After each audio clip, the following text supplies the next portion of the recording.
in the 9th meeting in the last 2 seasons between Alabama and Tennessee. And getting the start in the circle for the Lady Vols, the SEC Pitcher of the Year, Carlin Pickens. When you think of Carlin Pickens, the first thing that comes to mind is the velocity, and she's able to sustain that same velocity from the first pitch of the ball game to the last pitch of the ball game, and she was outstanding in the Knoxville Regional, going 2-0 with 19 strikeouts. The command of her pitches is really what's elevated her to a completely different level this season. She's going to throw in the low to mid-70s. Good movement, good downward movement on that drop ball that she'll throw to both sides of the plate, and she's worked on that off-speed pitch, that changeup that has been another difference maker for her this season. Let's take a look at the Alabama starting lineup, brought to you by Capital One. Maddie just touched on it. It's been a big change in the lineup, but that change paid off. Jenna Johnson was the most outstanding player of the Tuscaloosa Regional, hit .556. There were plenty of runners on for her to knock in, and that's been a big change because of who's at the top of the lineup. That's Kristen White in the leadoff spot, and the Super Regional in Knoxville is underway. 83 degrees and humid here in Knoxville at first pitch, with the sun trying to fight through the clouds. White at .317 on the season. She will play small ball and try to use that speed. Bunted foul, and it's 1-1. You can see her on the first 2 pitches of this at-bat trying to lay down a bunt for a base hit. She is very good at getting that bunt on the very end of the barrel, so it just dies right out in front of home plate. You can see because of that, this infield for Tennessee respecting the speed that she brings from that left side, playing very shallow. This one is slapped in a solid single to get things started, and it gets away from the left fielder, Riley West, who falls down, and she's having trouble getting after it. Heading over to third and starting things just the right way, the way Alabama would want it, is Kristen White. Just feels like Kristen White is playing with so much confidence in that leadoff spot for Bama. She drills this line drive straight down left field, and because Riley West goes to backhand, it actually rides up her left arm and scoots out further into left field. She even crawls to try to get to that ball, but the speed of Kristen White able to get all the way to third base to start off this ball game. Scored a single and an error on the left fielder, West, who's played a very good left field for Tennessee. So an early start here for Alabama with White. Nothing small ball about that. That was a solid shot to left. Well, and the benefit of being able to bunt at the consistency that she's been able to do this season is it brings everybody in, so you can go to that power slap. 1-1 to Larissa Pruitt in the number 2 spot in the lineup. Patrick Murphy said she could be the X factor for this Alabama team. The sophomore started just 2 SEC games, and that was in the final series against Auburn, but had 3 hits and 3 runs scored in the Tuscaloosa Regional. 1-2, gets away from the catcher, and the first run of the Knoxville Super Regional is scored by Kristen White on the wild pitch. 1-0 Bama. And that run right there is just manufactured by straight speed from Alabama. Kristen White able to get all the way to third base on that air out in left field, and this ball gets away from Sophia Nugent, just gets between her legs, and Kristen White is ready for it, takes advantage of it, dives safely into home plate, and the first run of this ball game goes to the Crimson Tide. 5th run of the NCAA tournament scored by the sophomore Kristen White. And the count now 2-2 to Pruitt.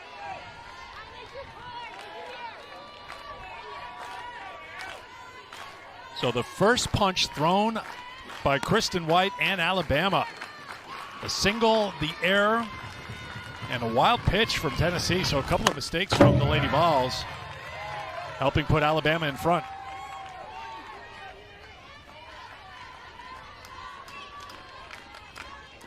We talked about the lineup change for Patrick Murphy. What's your take on how it's worked and why it's worked so far for Alabama and why he made the change? Well, for one thing, I don't think you could have scripted a better start for Alabama coming into this Super Regional, being able to score with just the first batter of the game reaching base safely. But what it does is it creates added pressure when you've got speed back-to-back at the top of the lineup. It puts pressure on the defense to have to play perfectly, to have to execute everything. Otherwise, that speed's going to take advantage. And Patrick Murphy said that they decided to make that change because Southeastern Louisiana, who was in their regional last weekend, had so much speed. So they wanted to combat their speed with speed in the Alabama lineup, and it just seemed to all come together at the right time for Bama here at the end of the season, in the postseason, trying to find the right mix in the order that's going to produce runs for them. And it seems like they've gone back to that speed game by stacking White and Pruitt back-to-back at the top of the order. Good at bat by Pruitt, but Pickens wins the battle, one away. Pickens comes back inside with that drop ball. Larissa Pruitt with her toes right on that chalk line, almost challenging Pickens to throw that pitch on the outside part of the plate, but she brings it low and inside with that late downward movement. First strikeout on the afternoon for Pickens. Strikeout number 206 on the season for Carlin Pickens, and here is Kenley Cahalan. Spent a lot of time in the leadoff spot, part of the change here for Alabama. She's got a 6-game on-base streak, had 3 hits, 5 runs batted in the Tuscaloosa Regional. 0-2. That is the nasty pitch for Pickens. She'll bring it 76 miles an hour, but when she pulls the ripcord and it comes in there fluttering at 64. Yes. Not your typical change-up speed for most pitchers across the country.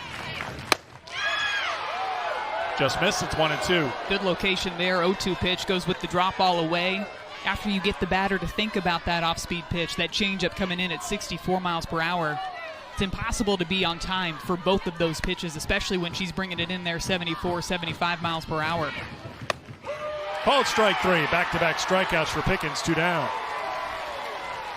You've seen her grow in the confidence in that changeup, too. That was a challenge that Coach Karen Weekley said to Carlin Pickens in the offseason, needed her to become better with the command of that pitch, knowing it would be a huge factor for her in her sophomore season. And for her to throw 2 in that at-bat, both of them for strikes, just shows you how much confidence she has in that pitch. Ball 1 to Jenna Johnson in the cleanup spot. 5 for 9 in the Tuscaloosa Regional. 3 runs batted in, 3 runs scored. Jenna hit leadoff in 31 games this season, now batting cleanup here in the Super Regional round. That one is line foul, and Kayla Bro showing she still has a very quick first step, ducked out of the way in the first base coach's box. I think a smile on Jenna Johnson's face, too, as Kayla Bro's got a big smile down in that first base coach's box. I'm surprised she didn't try to lay out and go for the diving catch over there. She almost laid out, but that was in a stumble mode and not in a aggressive athletic mode. 1-1. 2-1 to Johnson. Now the first inning against Southeastern Louisiana. Bunt single, infield single, RBI single, bloop single, bunt single, double by Dowling off the wall, swing and a miss by Johnson. Hevelin had an infield single. Valentine had a solid single. 8 batters up, 8 hits.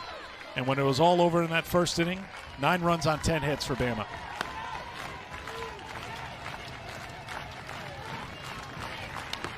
Foul tip by Johnson.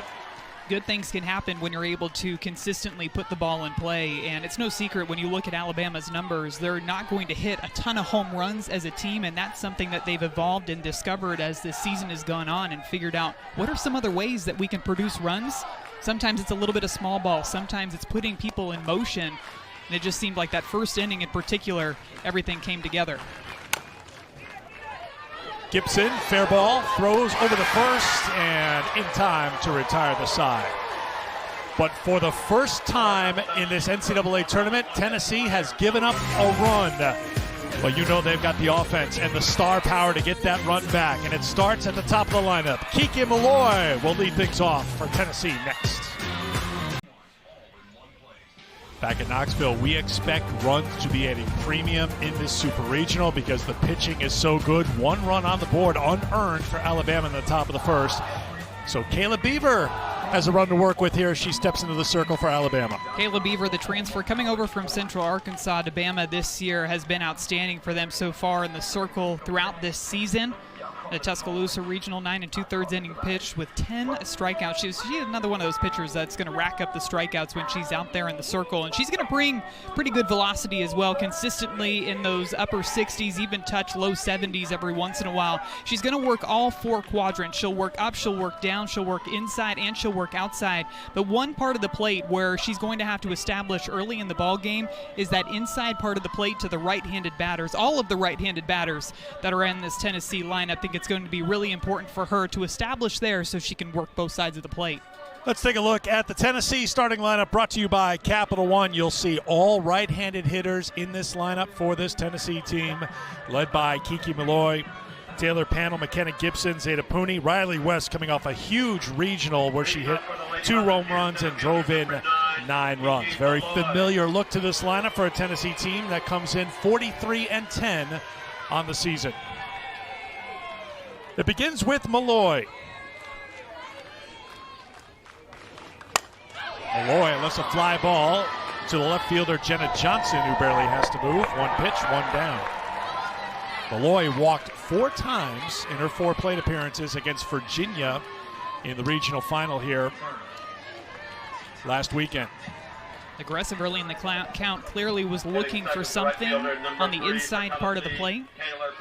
Just missed it, but a lot of high fives as she heads back into that dugout. So executing the game plan from the very first pitch of this ball game. Taylor Panel swings at the first pitch, and with 2 pitches, there are 2 outs. Kristen White's got it in center field. Well, looks like Tennessee's mindset is to be aggressive and pack early and often. You know we like to use our context clues up here in the booth, and context clues are telling me that Tennessee came into this ball game wanting to be aggressive early in the count and not let Kayla Beaver get ahead in the count in them. They also know that Kayla Beaver loves to throw strikes. That one misses to Boo Gibson for ball 1. Karen Weekley in her 23rd season as Tennessee's head coach, 1,084 wins and counting at UT. Women's College World Series a year ago in that opening game in Oklahoma City. Gibson and Tennessee took on Alabama. This is a laser off the wall. It's going to end up being just a single for Boo Gibson. Hit it so hard that she's held to a single, but that was right on the screw. She's aboard with 2 down. Hit it so hard she didn't give herself enough time to make it to second base. Smooth swing. She can drive the ball to all fields, and this one's an inside pitch that she pulls straight down the line, about a foot higher, and that thing would have left the yard. But all 3 balls that have been put in play now by Tennessee, all pretty solid barrels that they've been able to find. Gibson now 5 for 7 in the tournament, and Pooney lifts one to right field. She swings at the first pitch, so 3 of the 4 swing at the first pitch, and it's a 5-pitch inning for Kayla Beaver. 1-0 Bama after 1. Well, as I mentioned just a moment ago, these 2 teams met in the Women's College World Series a season ago. Zeta Pooney was so good in Oklahoma City. 2-run double in the bottom of the second. It was part of a 4-run inning for the Lady Vols. Bama came back. Allie Shipman with an RBI single. I know that name. Jamison Brockenbrough had a 2-run home run in the bottom of the 3rd for Tennessee, and Tennessee ended up going on to a 10-5 win. Riley West with a 3-run home run in the 4th. The 6 through 9 hitters had 5 of the Lady Vols' 11 hits in that 10-5 victory. They meet again here in the postseason, meeting in the Super Regionals here in Knoxville. Last time that they met in the Supers was 2013. It was a Tennessee sweep. Tennessee all-time in NCAA tournament play against Alabama has won 4 of the 5 meetings. Alabama has a lead after 1 inning here in Knoxville in this 2024 postseason meeting. I told you, it really does feel like a postseason tradition to have these 2 teams matching up against each other. Of course, this guarantees, you talked about context clues, if 2 SEC teams are playing in a Super Regional, this guarantees there'll be an SEC team in the Women's College World Series. I think your math's right on that one. I'm calculating that over here as well. 7 of the 16 teams in the Super Regional round from the SEC. And Marley Giles playing in the NCAA tournament. And she is hit by a pitch. She's aboard here to start the 2nd inning. Will there be a dispute on this, though, because our home plate umpire, Tatum Stotling, is calling together the umpiring crew. Hard to tell from that angle if it hit possibly the back foot of Giles. Giles sold it right away, and they're going to go to a review here, it would appear. Alabama is challenging the previous plate of a hit batter. The call on the field was no. It did not hit the batter. Okay, so that clears things up. Very important to know, because even though Giles is down at first base, the call on the field was she was not hit by the pitch. Just hard to tell from that angle if the ball changed direction at all. I feel like you see it on the down angle, and it kind of gets a smidge horizontal. Now again, when we start using those qualifiers, kind of smidge looks like smidge. Yes, I threw smidge in there just for you, just to see if you're paying attention. You always do. That might not be enough to overturn it. Again, just to remind you of how replay is working during the NCAA tournament, there is a replay review center in Pittsburgh, so it's not being reviewed by the umpires here on the field. They are getting the call from Pittsburgh at centralized replay. I think this is one of those where it could have been called a hit by a pitch, and if Tennessee challenged it, there wasn't enough to change it. I agree. It's so important what the call is made on the field, because as you said, you're going to video review to find that indisputable video evidence to change what the call on the field was. And looking at some of those replays, I'm even trying to see if I see movement with the shoelaces even, but just hard to tell there with 100% certainty if that ball hit her back foot. Right. I think it is the back foot, and it's very hard to tell. Now, a reminder, too, the looks that you're seeing are the looks that they are getting in Pittsburgh as well. So you can play replay official at home. Again, call on the field, you can see not hit by a pitch, even though Giles is standing down at first base. Patrick Murphy has used a challenge here as he tries to get the leadoff aboard for the second straight inning here.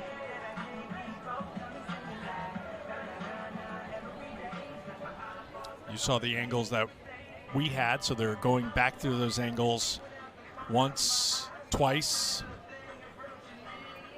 maybe a third time.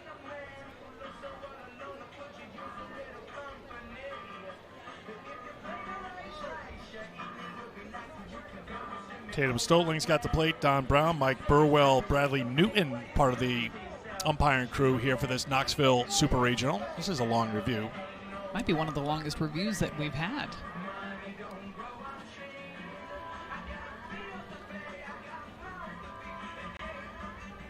After review, the call has been changed to hit by pitch. Runners awarded first base. That's Alabama's first challenge. Right, they took a long time, and they saw contact there. So Giles is hit by a pitch. Marley Giles knew it as soon as it happened. She immediately took off down to first base. Taking one more look at it here. I mean, I think the ball looks like it changes direction, or it's angled just a little bit, but Bailey Dowling squared the bunt, pulls it back for ball one. Things are happening fast in this game. Everybody hit by a pitch on the first pitch. Tennessee swinging at the first pitch, and three of the first four batters. I think you probably could have fit the entire length at the bottom of the first inning in the length of that video review that we just had. Sad to say, you're right. Dowling out in front of the plate. This is enough to get the runner over. So Giles down the second with one away. Good execution by Alabama. Again, the small ball just trying to find a way to put the ball in play, advance that runner over into scoring position. Looked like they were thinking about laying down a sacrifice bunt, but putting down a bunt against 74, 75 miles per hour with movement is easier said than done. They decided to just swing away, put it in play. Big cut by Hevelin for strike one. Not a lot of home run power in this Alabama lineup. Hevelin's got 6 of the 39, though, on the season.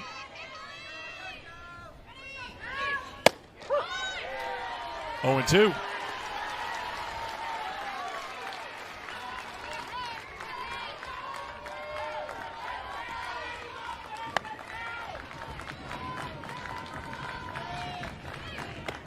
Got skipped up and stopped by Sophia Nugent behind the plate, ball 1. Evelyn had a 2-run double in the first inning against LSU in the SEC tournament. It accounted for the only Alabama runs, a game they lost to the Tigers 3-2 in 14 innings. Swung on a miss. Pickens gets strikeout number 3, 2 down. Big strikeout right there for Pickens to get the momentum back on Tennessee's side. After Alabama moved that runner over into scoring position, you can see Callie Heveland taking some big cuts on this 74, 75 mile an hour pitch outside. Good location for that drop away. Here's Riley Valentine, one of the hitting stars for Alabama in Tuscaloosa last weekend. Strike 1.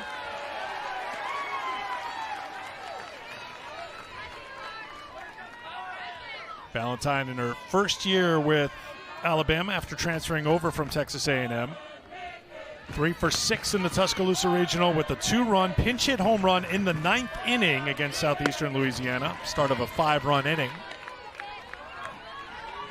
And we got to talk to Coach Murphy about that pinch hit home run and just told her he wanted her to do something different in that at-bat, get underneath a low pitch, and she did more than that. She launched it out to left field for that pinch hit home run. The 1-1 from Pickens. This is back up the middle. Rodriguez has to go get it, and the throw's not in time. Here comes the runner. Murphy was waving her nonstop. Runner at first safe. Runner at the plate safe. 2-0 Bama. Manufacturing runs with the speed and with the aggressive base running. Marley Giles starts on second base, gets a great jump here. This is a ball hit right back up the middle. Destiny Rodriguez has to go a long way, throw off balance. And when Julia Cutsoyanopoulos stretches for that throw over at first base, you can see her in the background. Marley Giles, no hesitation. Murph running down the baseline with her, and she scores on that infield base hit. A little disappointed he didn't slide in as well. He was going stride for stride. 2-0 Alabama here in the second.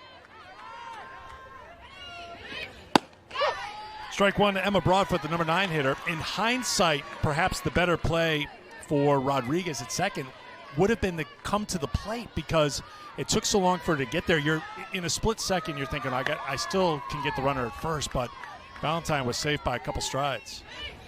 A couple of options on that ground ball, and because you're right, Eric, because she had to travel so far up the middle, would have been really hard to get her out at first base. You could even do a fake pump to first base and see if you could catch Marley Giles off of third, or, like you mentioned, just throwing it straight home to cut down that run.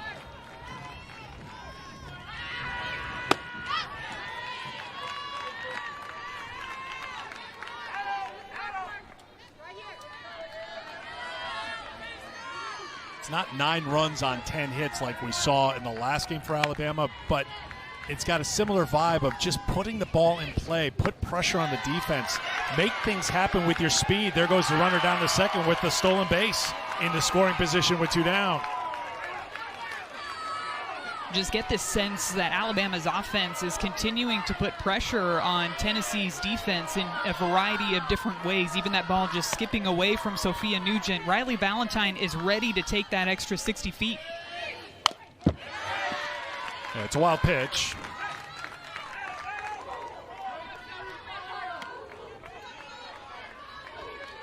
Broadfoot battling, 184 on the season, 1 for 8 in the NCAA tournament.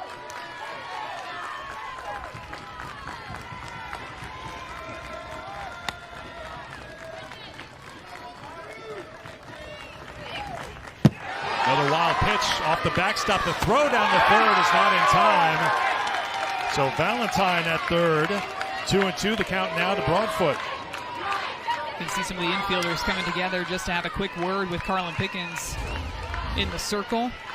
This changeup, she just hangs onto it a bit too long, and so it sails over the head of Sophia Nugent. Another 60 feet for Riley Valentine as she dives headfirst into third base.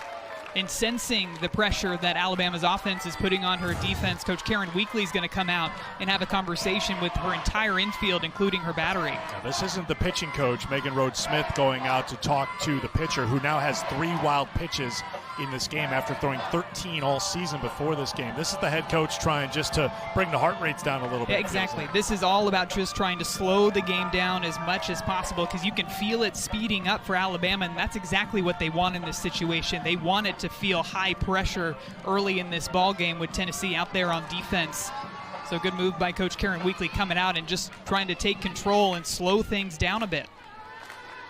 You know, Patrick Murphy told us yesterday, Maddie, there is no pressure on us. Keep loose. Play free like you have nothing to lose, and that's been the vibe so far here.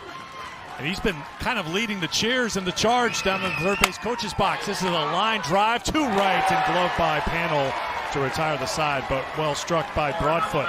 Alabama adds a run to go on top 2-0 here in Knoxville. The Crimson Tide just doing whatever they can to manufacture runs. Giles gets on with a hit by pitch, a challenge that was changed. She reaches base safely. How about the aggressive running, diving into home? Bama up 2-0. Good start for Alabama here in Tennessee on top 2-0 as the Lady Vols come to the plate here in the bottom half of the second. One of the impact transfers in all of college softball this year. The starter today for Alabama, Kayla Beaver, who talked to Maddie yesterday. Your first at Super Regional, what sort of feelings do you have coming into this weekend here in Knoxville? Honestly, it's just pure excitement. You know, I'm excited to take the field with them and getting to be in this atmosphere, getting to be in this game. You know, like you said, it's the first one, and so soaking it up and hoping to go away with the win.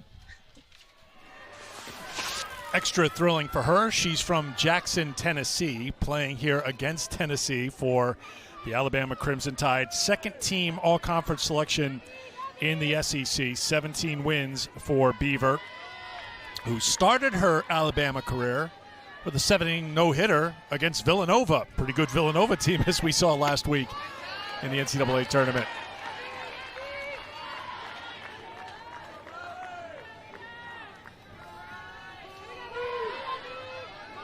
Beaver gave up just one earned run in the Tuscaloosa Regional, and she's got a 2-0 lead here against Tennessee. That's fouled off by Riley West. Like you heard her talking about, too, of course, her first Super Regional, but there's a level of familiarity, too, with these two teams matching up just a few weeks ago during the regular season in a 3-game series. Tennessee ended up coming out on top by winning the first 2 games of that series, but in Game 3, Kayla Beaver got the start, and she was outstanding. Only gave up 2 hits that entire game. Both of those hits went to Kiki Malloy, and it's because of her ability to adjust game to game with the same offense. 2-1 to West. The adjustment that she made in Game 1 to Game 3. Game 1 pretty much working on the same plane with her drop ball and her screwball inside to the right-handed batters. Game 3 working more diagonally. She said that was something that she worked on, working the curveball away from the righty and the rise balls up and underneath the hands. Being able to change the eye levels, change locations is so important, not just when you're facing the same offense multiple times in the same season, but when you're facing an offense like Tennessee, when they have the explosive power top to bottom, you really got to do whatever you can to mix up your game plan, try to keep them on their toes as much as possible. See that pitch right there, 71 miles per hour, and even Riley West, she knows she might have missed a good one there. That's the pitch that she was trying to get up and underneath the hands. Leaked a little bit too far over the plate. I'd imagine that's something she wants to get more on the inner half, but because she's changing that eye level, these batters are having to completely adjust their barrel angle to get solid contact. Ground ball to second. Evelyn over to first. West is retired for the first out of the second. So she told you yesterday, Kayla did, that she doesn't watch a lot of film. And she even said, like, I know that sounds horrible. I just like to show up and pitch. But you can tell she's processing things because you've seen the breakdown, and you just showed it there from the 2 appearances against Tennessee. She'll make those adjustments. She'll try to stay a step ahead of what the hitters are trying to do. And she's reading swings and tendencies. There's a fly ball to the center fielder, Kristen White. Another aggressive swing by Tennessee. Sophia Nugent on 1 pitch is retired, 2 down. I think a lot of it, too, has to do with the trust that she has in all of her pitches, working every part of the zone, reading the offense, especially a righty-heavy offense like she's facing in Tennessee, but the trust that she has in pitching coach Lance McMahon as well over there, calling the pitches, knowing that he's doing a ton of film, he's doing a ton of research, and they're constantly communicating with each other throughout the ball game. Strike 1 to Destiny Rodriguez. Sophomore second baseman at 266 on the season and 2 for 8 in the NCAA tournament.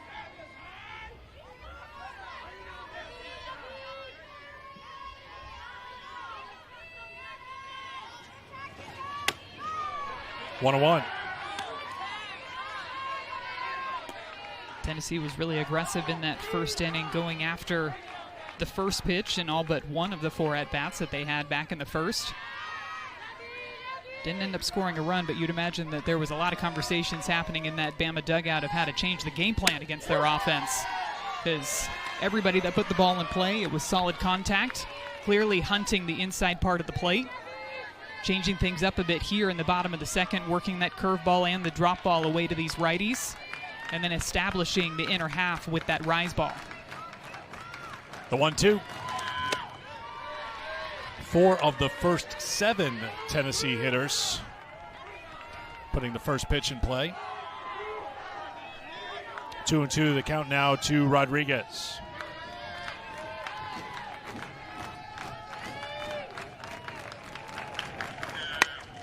Little soft tap, the second baseman moves back on it. Hevelin's got it, and it's a 1-2-3 inning for Kayla Beaver. Alabama up 2-0 after 2 here in Knoxville.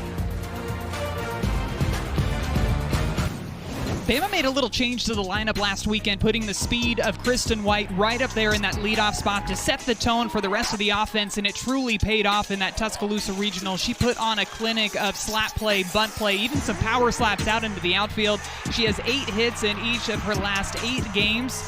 She had 2 hits in the same inning against Southeastern Louisiana, and she just seems to be the spark plug that has reignited this Alabama offense in the postseason.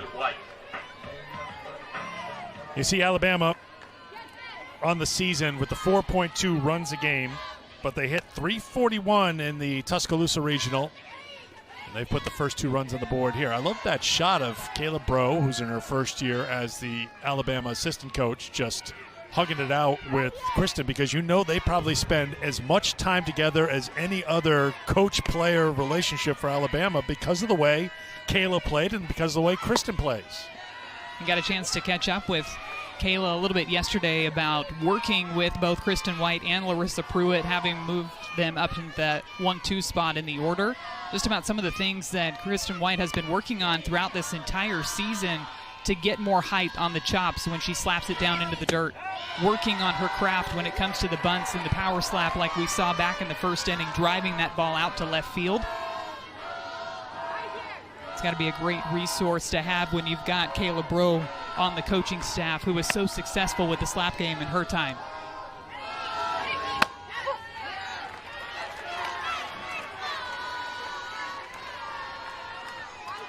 We welcome those of you who watched Duke knock off Missouri. The Blue Devils getting 1 win away from their first ever trip to the Women's College World Series. They win in Como. We welcome you to Knoxville, Tennessee. Little double pump, that's going to be costly, and the speedy Kristen White is aboard. Tennessee has not been sharp here. The number 3 overall seed in the first inning, Kristen White had a solid single to left, but there was an error on the left fielder, Riley West. White would come around to score on a wild pitch. In the second inning, Marley Giles reached on a hit by pitch. A bit controversial because on the field it was called she wasn't hit by a pitch, but it went to replay review. They put her on base. Well, she came around to score, and now White is aboard after the double pump at third by Gibson. 2-0 Alabama here in the third inning. And that ground ball by Kristen White's going to go down as a single in the scorebook, but I think that's a play that has to be made by the Tennessee infield. McKenna Gibson fielded that ground ball in plenty of time, and it's almost like the double pump came because Julia Kutzwayanopoulos, who was running back to first base, turned her head towards the base, and so Gibson decided not to throw it over to first. With all this speed in this offense, if you give them just a little bit, just an inch, they are going to take advantage of it, and we've seen that now in the first 2 innings of this ball game to manufacture both of Alabama's runs. The breakout for Alabama was in the regional final last week against Southeastern Louisiana. They had 9 runs on 10 hits in the first inning. Gibson boots this one, and everyone's safe again. Alabama putting the ball in play, putting the pressure on Tennessee. Tennessee not handling things very well here on their home field. And once again, the Crimson Tide have something cooking here in Knoxville. Gibson again in the right position to make a play on this ground ball. It's hit off of the end of the bat of Larissa Pruitt, so it had a bit of funky spin on it as it headed out towards third base, but she wasn't able to come up with that one cleanly, and just that ball skipping away is going to allow everybody to reach base safely in what should have been 2 outs in this inning. Now you've got runners on first and second with nobody away. There have been 3 hits so far for Alabama. White's was a solid single to lead the game off to left, and it turned out she reached third base after the error on the left fielder. But an infield hit by Valentine, that brought in a run. An infield hit by Kristen White here in this inning. Now an error on Gibson. It's just enough for Alabama. They are just trying to build up a little momentum and carry it over from what we saw in Tuscaloosa last weekend. It's really one of the few times all season long that we've seen the game speed up for Tennessee, especially them on defense. Ball 1 to Kenley Cahalan, who struck out against Carlin Pickens her first time. Pickens went 14 total innings in the Knoxville Regional, gave up 4 hits and no runs. Tennessee did not give up a run in their 3 games against Virginia and Dayton. That's a swing and a miss by Hevelin, and it's 1-1. But Alabama has broken through here with a couple of runs.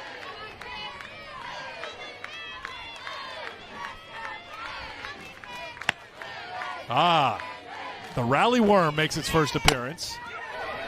Katsoyanopoulos, I don't know if they got there in time. They did. Good job by Rodriguez, hustling over to first base to retire Cahalan. No challenge from Alabama.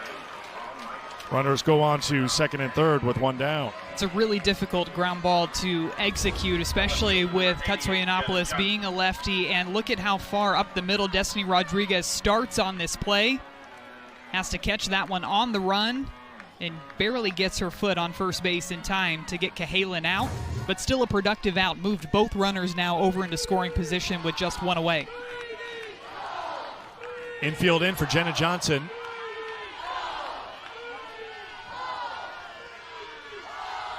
And time being called here. No conference. I don't think anything's been charged here. Just a little bit of a pause, and we're ready to go. Second and third with 1 out for Alabama. Ball 1 to Johnson. Johnson is 5 for 10 in the NCAA tournament. Grounded out to third her first time.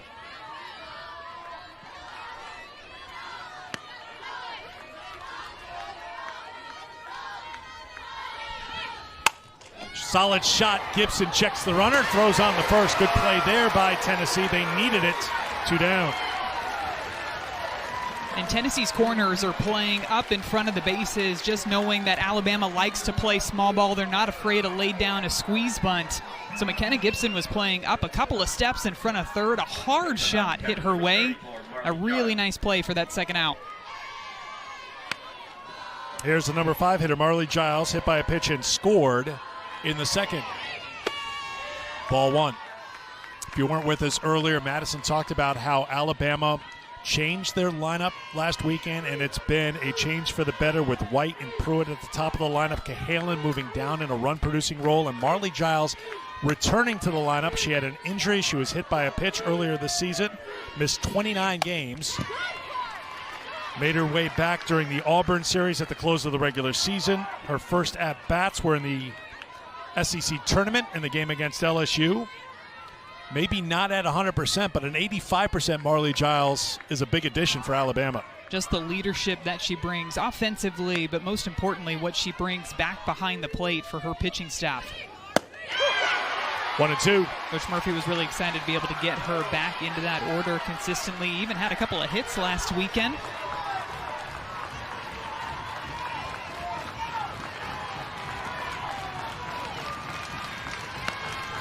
Tennessee crowd a little stunned by how things have started here in Knoxville, making a little noise now. That's skipped up. Good play by Nugent. We've seen the command of that changeup kind of go away here in the third inning. First inning, Pickens was so good with that changeup, throwing it for strikes. You can see her still just trying to find that timing with the release on the off speed. Pickens gets the strikeout. stomps her feet not once but twice, trying to get Tennessee going here, down by 2, heading to the bottom of the third.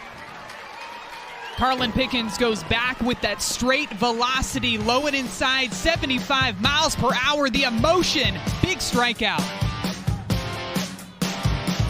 Here in Knoxville, Alabama on top, 2-0 over Tennessee. Alabama lost 6 of 8 games heading into the NCAA tournament. They needed things to turn around, and you know how things turned around?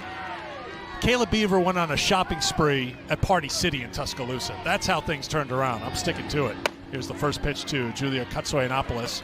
Kayla told us yesterday she was wondering late in the season, how do we make the dugout and everything connected to this team more fun? So she bought an inflatable guitar. They bought the rally worm that has now been added to a stick that was found in a parking lot in Tuscaloosa last week. So it's a fishing pole now for the worm. I think Riley Valentine is the keeper of the stick / yes, fishing there's pole, Riley right there. Okay. Next to, I believe her credential is on the palm tree that we're seeing. That was a new addition. It's Riley Valentine. Yep. And you see the chicken. I did some research. Floppy and Gerald are the rubber chickens that were purchased yesterday here. So they're trying to stimulate the economy here in Knoxville. So the rally worm, though, started off as like the sour gummy worms, but then they were too them. delicious of a snack. I mean, we they were don't running last out, the game. Yes, they were running out of the sour gummy worms, so then switched to the actual rubber worm. It's a rally worm. It's a rally worm. An inedible worm. Yes. Because the edible worms are going too quickly. But I think it underscores the fact that Alabama was tight. You know, all the time, year after year, it's like, well, they're going to go to the Super Regionals. They're going to go to the Women's College World Series. It's not that easy, and the expectations can be a lot sometimes. So Kayla Beaver was the one who took the charge, saying, we got to release the tension here a little bit, and I'd say mission accomplished. Well, and they've got to figure out their own way to get to that point. I think that's all part of the discovery process through the regular season, deciding who you are as an offense, who you are as a team, what makes everything go, and this seems to be a team that really likes to have fun in the dugout, that plays their best when they're playing loose, and it seems like they've found their stride here at the best part of the season, now in the NCAA tournament. The regular season was a struggle. They won only one SEC series. They were sub 500 for the first time in SEC play. Katsoyanopoulos battling. We'll do the 3-2 again. I think the phrase we heard more often yesterday, and it's been repeated by Alabama, is by Patrick Murphy, and then Jenna Johnson repeated it. Some teams just need a longer runway. Now, the runway for Alabama this year has stretched probably from Tuscaloosa into Mississippi, but whatever it takes to get back to this point, and here they are for a record 18th time in the Supers. Bloop to the shortstop.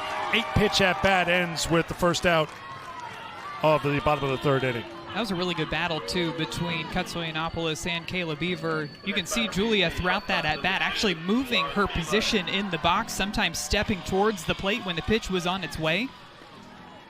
Trying to see if she could bait Kayla Beaver into throwing in a specific location. Ends up jamming her up on that fly ball out to shortstop.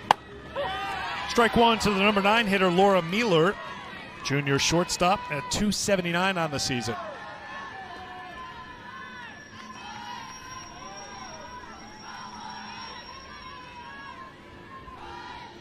The 0-1 from Beaver. 1-1. You take a look at this Tennessee team. They've got the 2 top pitchers in the SEC, Peyton Gottschall and Carlin Pickens. You've got Kiki Malloy, McKenna Gibson, Riley West.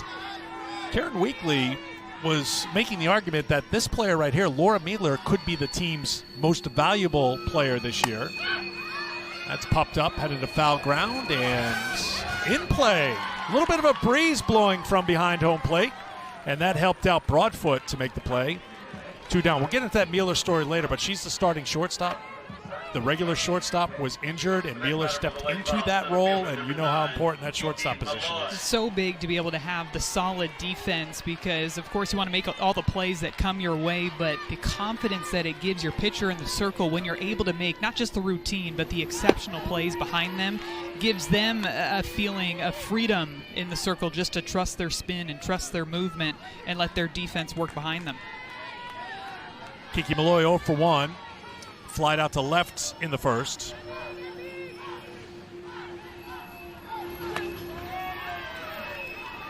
After this half inning, we will talk to the keeper of the Rally Worm, Patrick Murphy. Actually, Riley Ballantyne. Is she the keeper of the Rally Worm and the fishing pole, or just the fishing pole? I believe she might be in charge of the whole thing. Malloy, now remember the breeze is blowing back towards the field, and it's going to be a collision between two Alabama players, and it drops in harmlessly, but there was a little bit of harm in that collision as Hevelin limping just a little bit as she heads back to second base. Pruitt was coming on from right field. Both of those players just trying to do whatever they can to make an out if they have the opportunity, knowing that Kiki Malloy's up at the plate. Looked like that ball actually landed in Callie Hevelin's glove before that collision. Everybody looks to be okay. So second chance here for Malloy, and she's ahead in the count, 3-1.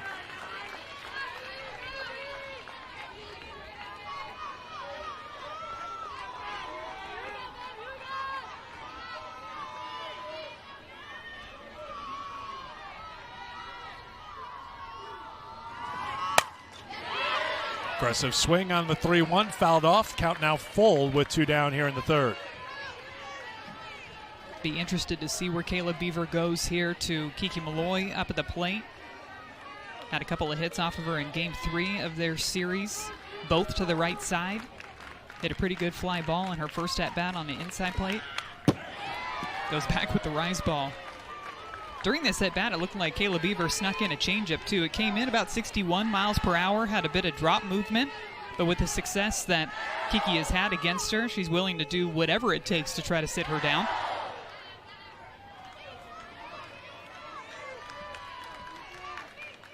Another 3-2 to Malloy. Foul tip into the glove of Giles for the strikeout to retire the side. First strikeout for Kayla Beaver. First strikeout for Beaver, and it's a big one against Kiki Malloy. She goes back to that off-speed pitch, 62 miles per hour with down movement. Big strikeout to end the inning.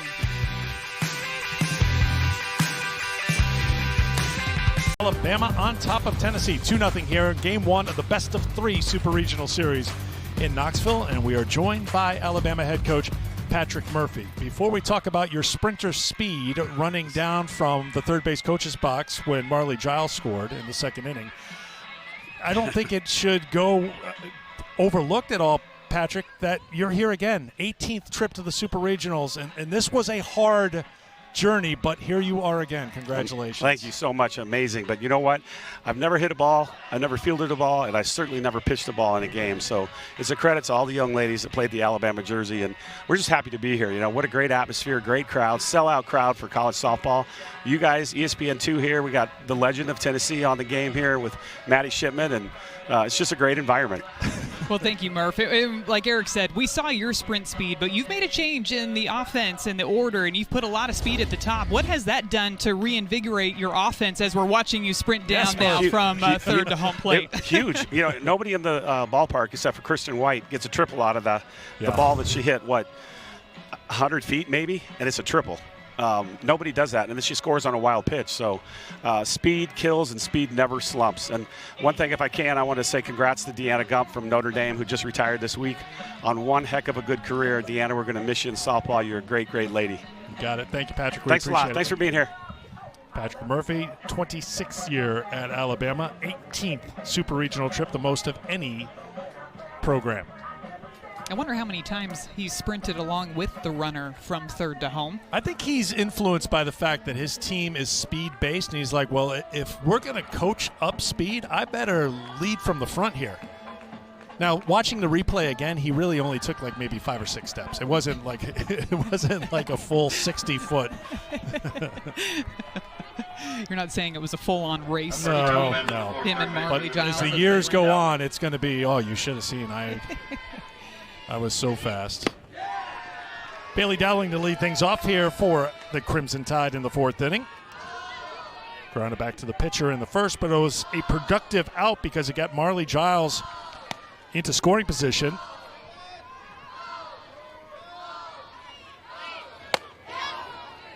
And Giles would score when Riley Valentine reached on an infield single. Alabama doing a good job of manufacturing runs here in support of Kayla Beaver, who's been an outstanding pitcher all season long. Getting 2 runs against Carlin Pickens is saying something. Pickens still trying to find command of that pitch, it seems. Almost looks like maybe at times she's slowing down her delivery a bit, trying to focus on the command of her pitches. And Eric, you get the feeling that this inning in particular, it's really important for Tennessee's defense to have a clean, solid inning, because Alabama just continues to build on the momentum throughout this ball game. There's a strike. Picked up the velocity again, 74 miles per hour, but you're starting to notice as this game goes on, the pitches that are missing well outside of the strike zone, even the ones that are bouncing down in the dirt, seem to be that changeup, seem to be that off-speed pitch. 3-2. And if you're going to get that call, that drop ball low and outside at 75 to these righties, I'd just keep on hitting that same exact spot.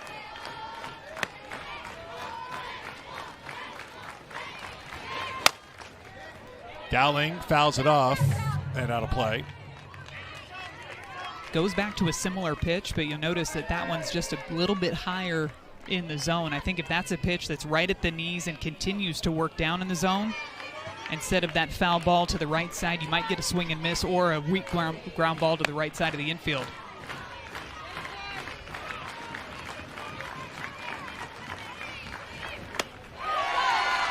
Dowling walks, and the leadoff batter is aboard for the 4th straight inning for the Crimson Tide.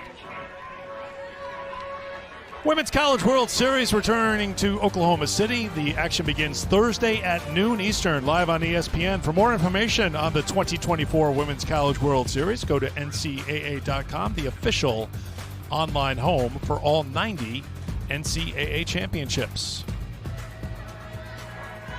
Ooh, Alabama fans and the Locos commingling here. We can all get along. Always curious what outfits they're going to bust out every single weekend. Hevelin offered at it for strike 1. There were big orange cowboy hats, foam cowboy hats at the regional last I think weekend. they realized it was too hot to have that on there. There's just, now we've got the smoky hats, which they don't look very cool or cooling either. They look cool. Yeah. The hand fans. Yeah. They look cool. That bounced back up and hit Hevelin while she was still in the box. Down in the count now, 0-2.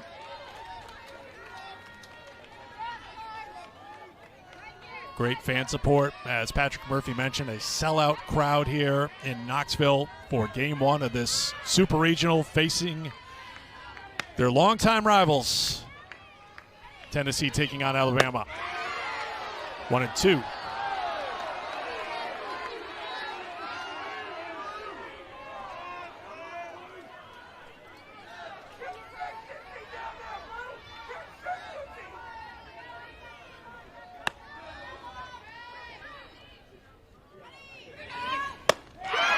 Pickens gets the strikeout. That's number 5. 1 away. Big at bat here going up against Callie Hevelin, who's trying to move that runner over into scoring position, but Carlin Pickens settles in against Hevelin, gets a big strikeout, goes with the rise ball. Didn't quite get the call that she wanted on the changeup, maybe missed a bit high in the zone, but comes back with that speed and gets another strikeout. Riley Valentine steps in with 1 down. Skipped up for ball 1. Valentine hit a ground ball that took forever to get to Destiny Rodriguez at second base.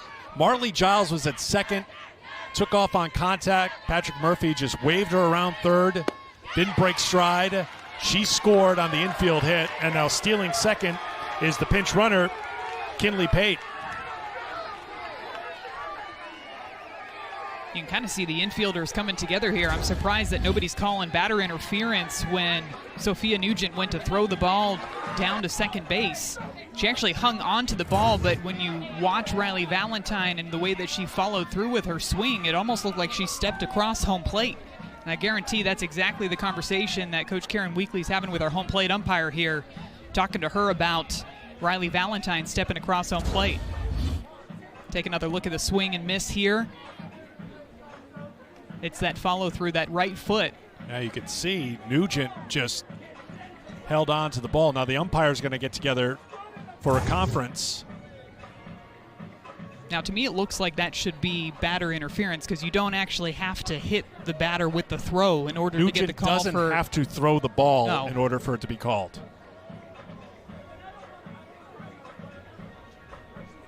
Again, for the NCAA tournament, there's a 4-person umpiring crew, which gives an extra set of eyes out there.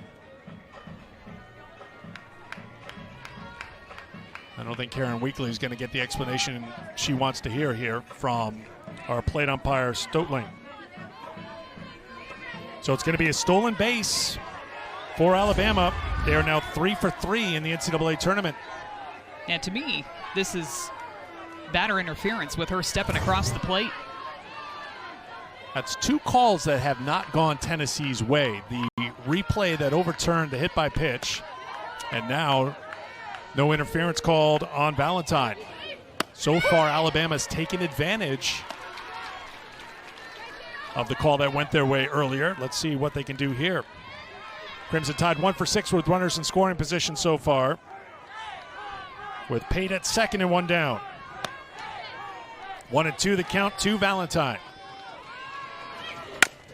Back to Pickens. The throw to first in time. Pate was caught between second and third, and Pickens stared right at her, but went for the out, 2 down.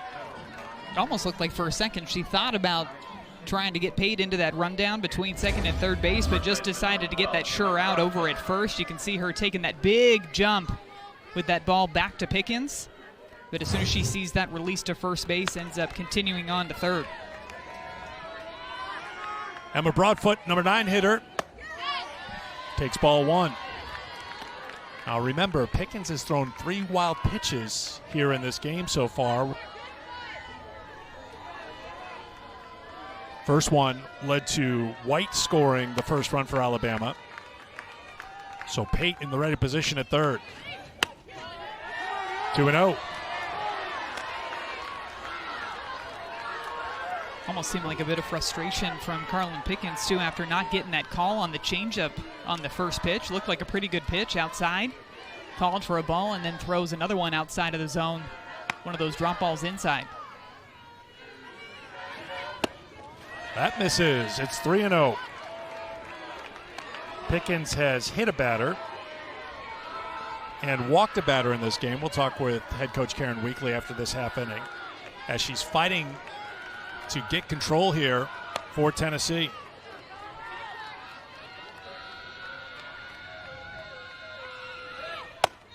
Three and 1.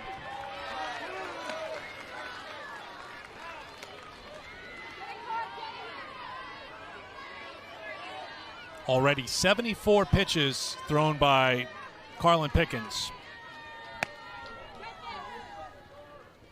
45 strikes, 29 balls. In on the hands, bloop to Mealer at second, and that will retire the side. Karen Weekley will join us when we come back to Knoxville. It's 2-0 Bama.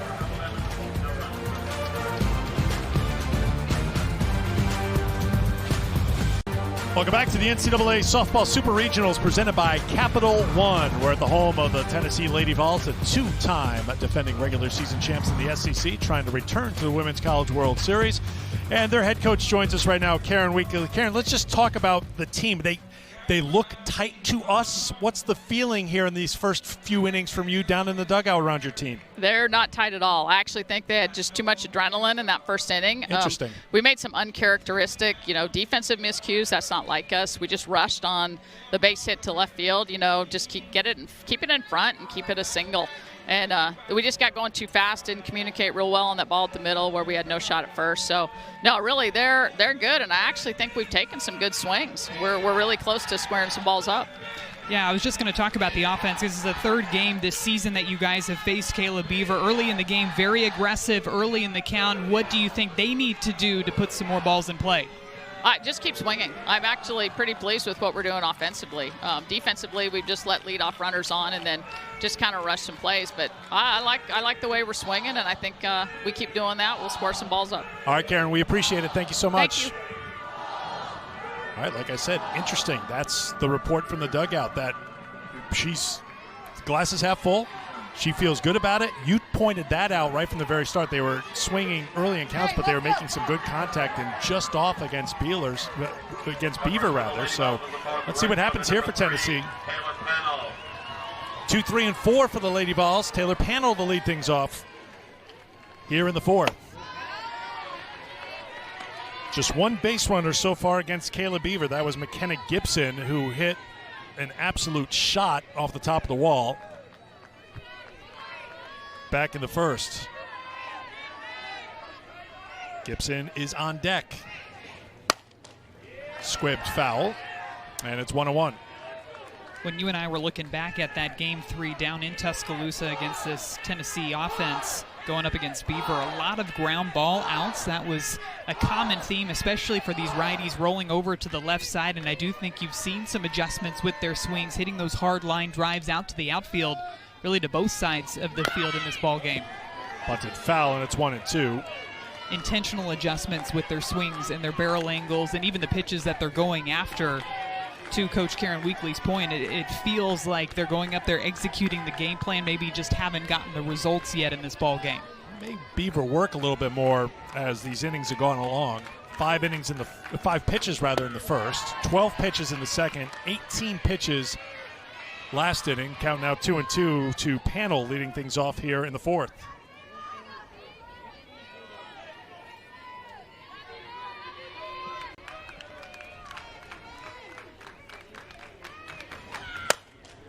That's out of play. I'm not sure what the official tally is, but we've had a lot of nice catches that are made in the stands. Another really good one was just made down in left field. Maddie, it's Super Regional time. Even the fans have to. You got to step it up, right? Supers. Mission accomplished. Beaver gets her strikeout to start the fourth. Strikeout number 2. Taylor Panel, one of the leading hitters for Tennessee over the last 8 games, so important to get her out in the first at-bat of this inning. Beaver starts her out low and inside. Panel even tries to lay down a sneaky bunt, and then you continue to see her climb the ladder, get that deep foul ball with the rise ball up and inside, completely change the eye level, going back with that curveball well outside to get the strikeout. Ball 1 to Gibson. Boo hit .667 in the regional. Had a hit in the first against Beaver. 2-0. I'd imagine this at-bat they're going to stay primarily on the outside part of the plate, a mix of drop balls, curve balls, because of how hard Boo Gibson hit that ball out to left field in her first at-bat.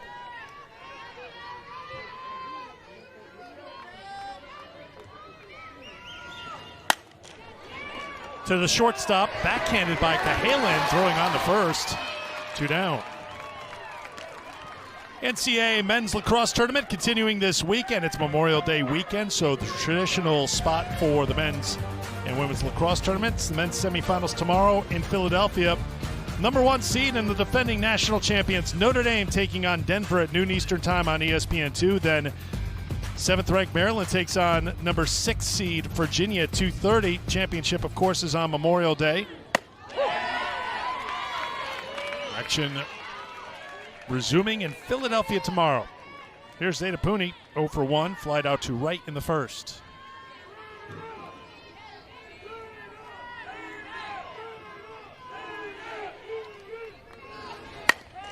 Back to the pitcher, Beaver to first. It's a 1-2-3 inning for the 3rd consecutive inning for Kayla Beaver, whose Crimson Tide are up 2-0.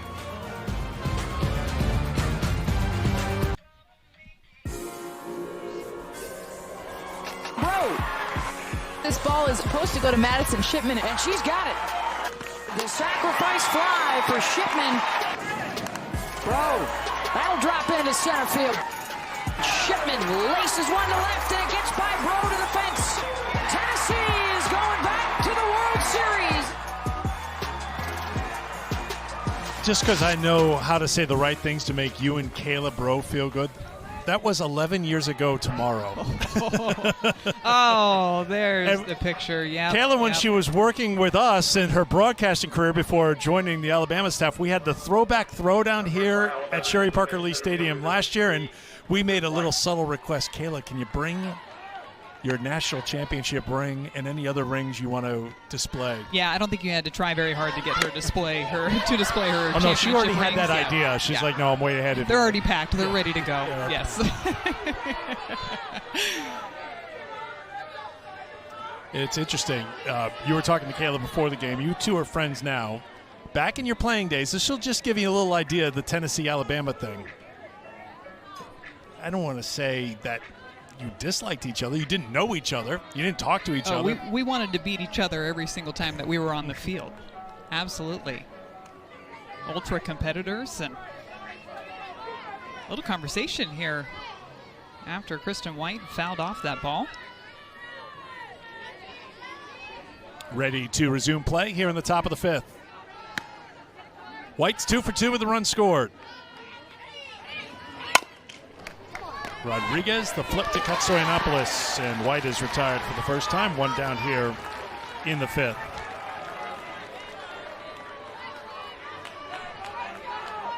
As I mentioned, 6th time they've met in the NCAA tournament. Alabama having success here at Tennessee. Alabama won that throwback throwdown game when you and Kayla were trash talking to each other and she got the last word.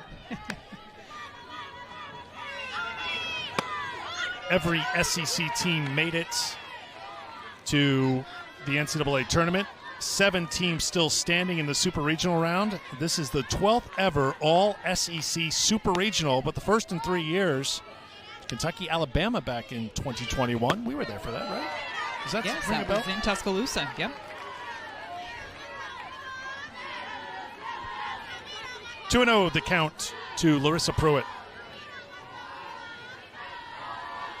Pruitt 0 for 2, struck out in the first, reached on an error in the third. 2-0 Alabama, run in the first and a run in the second for the Crimson Tide.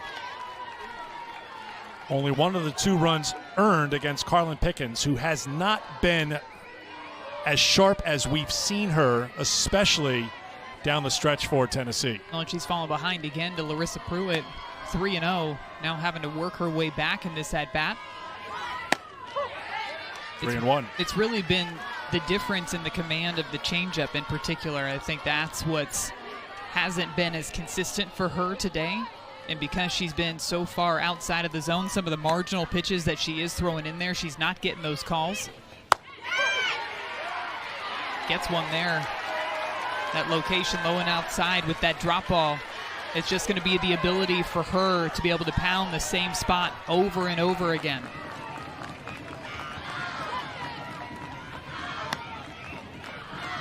The 3-2 pitch to Pruitt. Slapped out to left. Coming on is Riley West. 2 down.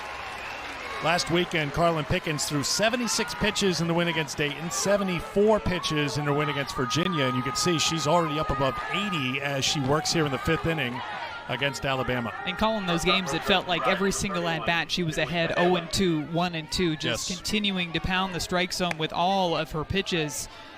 Just have not seen that command from her today against Alabama. Even that right there, you can tell just how far outside that pitch is missing, and also the drop in velocity going down to just a mere 68 miles per hour. It's still coming in there pretty hot. But you can tell that she's really thinking about hitting those locations when you see that velocity start to vary the way that it has. 2-0 to Cahalan, who's 0 for 2. A reminder, Pickens in the regional, 14 innings of work, 4 hits, no runs, 1 walk, 19 strikeouts, 1 hit batter. A whip of 357. When the goal is to have a whip around 1, when you're that far below 1, that tells you just how efficient you are in the circle. But again, another 3-0 count here that she's having to work from behind.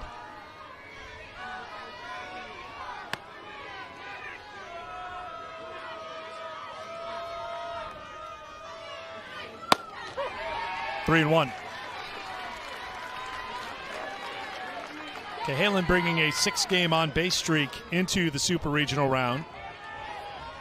3 hits in Tuscaloosa, including a triple, 5 runs batted in. Pickens, swing and a miss. Now 3-2.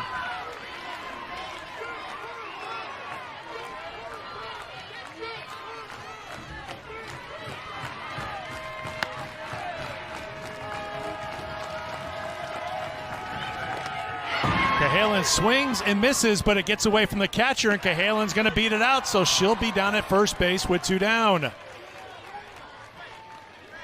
Another wild pitch for Carlin Pickens keeps this inning going for Alabama. 75 miles per hour down in the dirt. Nugent makes a really good play on this one after it hit off of the backstop, tracked it down in a hurry, makes a good throw to Kutsoyanopoulos at first base. But just that pitch was so far out of the zone, nothing else that Nugent can do to try to get an out at first base. And seeing some action in that Tennessee bullpen, Riley White getting loose. Scored a passed ball on Nugent.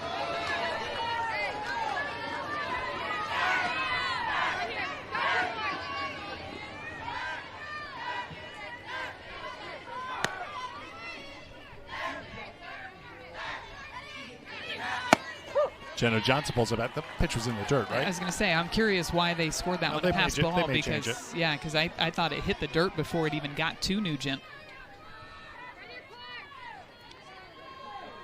Jenna Johnson is grounded to third twice so far today. The 1-1. 1-2. You can see Nugent working back behind the plate too, because those pitches coming in 68, 70, 72 miles per hour. Not a lot of reaction time for the catcher. We talk about it from a batter perspective, but how about from the catching perspective? This one foul tipped into the glove, held onto by Nugent, and that will retire the side. Jenna Johnson still arguing with the home plate umpire about that last call, but Tennessee will be up at the plate when we come back. Welcome back to Knoxville. Still plenty of softball to come today and tonight in the Super Regional round, but we know you like to plan for Saturday as well, so that schedule is starting to come into clearer focus. They'll get things started at 11 a.m. Eastern time in Gainesville, Florida, with a 4-2 win over Baylor today. So they will be looking for a trip to the Women's College World Series with a win over the Bears. You saw Duke knock off Missouri before we came on the air, and take a look at the rest of the schedule for Saturday. Florida continues to roll, Maddie. They've won 12 in a row. Skylar Wallace set the new Division I runs scored record when she crossed the plate for the 302nd time. Just a great run down the stretch by a Florida team. Might have the hottest offense in the country right now. It didn't look that way back 1 month ago today. They lost to Florida State April 24th, 12-3. Just one loss since then. It's been an amazing run for the Gators to get now one win away from the Women's College World Series. They're another one of those offenses, too, that has that great mix of speed and power. And you think about Kendra Falby and Skylar Wallace with the speed, and Jocelyn Erickson and Corby Otis have been huge transfer pickups for that Florida Gators team this year. Erickson had a double today to score a couple of runs, and Corby Otis had a solo shot in the bottom of the 5th inning. 2-1 the count to Riley West, who grounded out to second in the second. West in the regional final win over Virginia was 3 for 4 at the plate with a home run and 5 runs batted in. One of 2 home runs she hit here in the Knoxville Regional. 10 in a row retired by Beaver.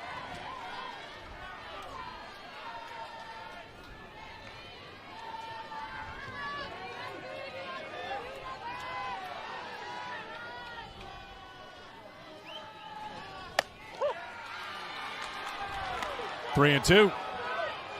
Curveball called outside. A little bit generous on that curveball away as Riley West gets set to get back in the box. If you're going to get that call, I go right back to that pitch. She misses for ball 4, and for the first time today, Tennessee has the leadoff hitter aboard. Nice job by West there to work the walk and try to get something going offensively. Coach Karen Weekley said she really liked the swings that they were taking off of Kayla Beaver, just hadn't seen the results yet, and that could be the spark that this offense needs. Sophia Nugent flied out to center her first time. Ball one. That ends a streak of 10 in a row retired by Beaver since the single by Gibson back in the first.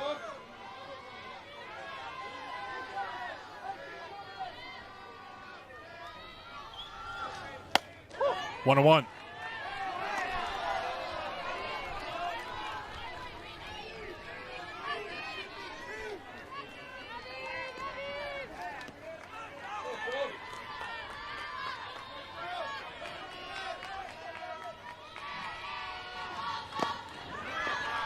Two and one.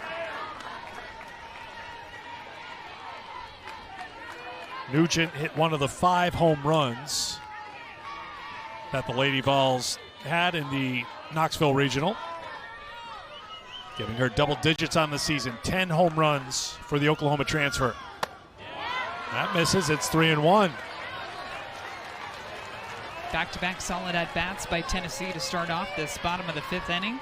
Taking some of those close pitches, especially the rise balls up and into the righties, oftentimes are really hard to lay off of, but that last take right there to get it to a 3-1 count, it's a good take by Nugent. Big swing. There goes the runner trying to steal second, and safe at second is Riley West.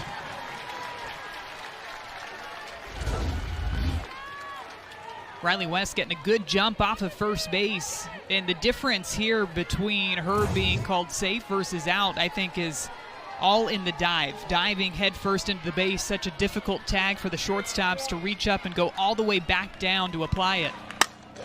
This is sent out to center field. Glove by the center fielder, Kristen White. White with great speed, tracked it well. It was hit well by Nugent. One away.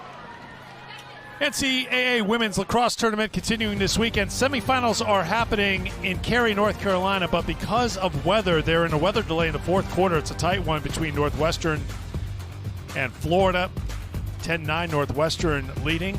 Later on today, it's Syracuse and Boston College, and the championship taking place Sunday, noon Eastern. You'll see it on ESPN. So well hit by Nugent, but White got there for the first out of the 5th inning.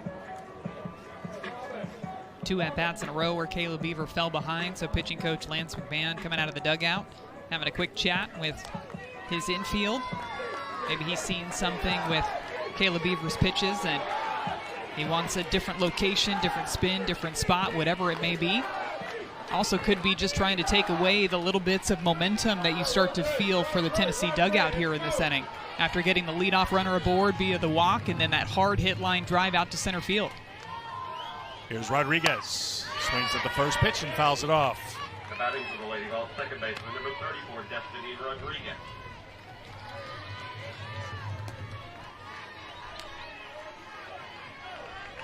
Rodriguez popped out to second her first time.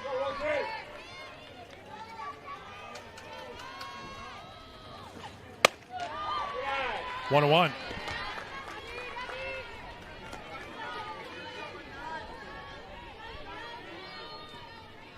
Fourteen pitches thrown by Kayla Beaver this inning. 8 balls, 6 strikes.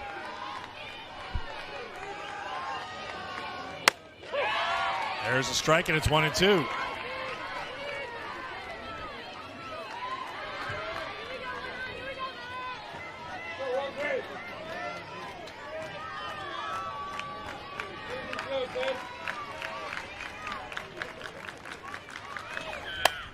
Popped up for the second time. It's to the second baseman, Hevelin. 2 down. It's worth mentioning again that Beaver had success in that Tennessee series, started 2 games. In that win for Alabama, 1-0 victory. It was a 2-hit shutout for Beaver. That was the last meeting between these two teams. And now Karen Weekley trying to mix things up a little bit, and she'll bring a pinch hitter to the plate, and it's a left-handed bat, Gabby Leach. Again, 1 through 9 right-handed hitters for Tennessee, so bringing up Leach, the left-handed hitter, to face Beaver with 2 down and a runner in scoring position. Quite literally just trying to change the eye level for Kayla Beaver, too. When you've got so many righties in a row, a pitcher can really get into a groove and hitting their spots. Trying to mix things up, bringing in Leach, coming from the left side.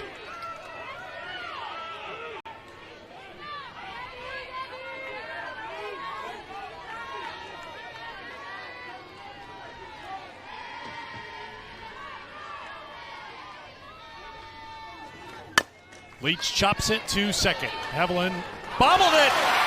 Here comes the runner around, and the play at the plate. Out of time. Runner is safe. The error by Alabama costly. We'll see if there'll be a challenge here by Alabama, because it was very close at the plate. For the moment, Riley West scores to make it a 2-1 game. It's another headfirst dive that, again, I believe makes all of the difference on these plays. We saw it on her steal to second base, and again, coming into home. When you're diving in, you're able to avoid that tag. It looks like we might have a challenge. Alabama is challenging the previous play on the field at the plate. The call on the field was safe.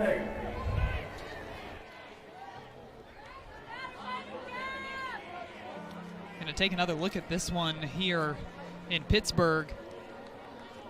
Does that left hand get to the plate before the glove gets to the backside of West? It is close.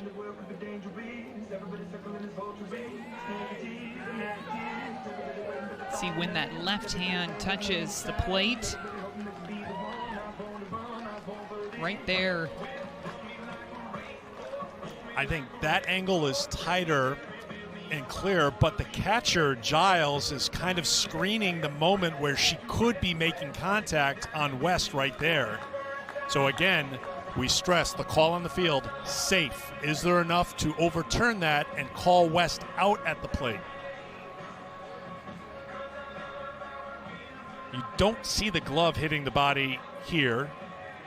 Let's see this. Just a little wider angle. We'll try to blow it up, yep. When does that glove make contact with West?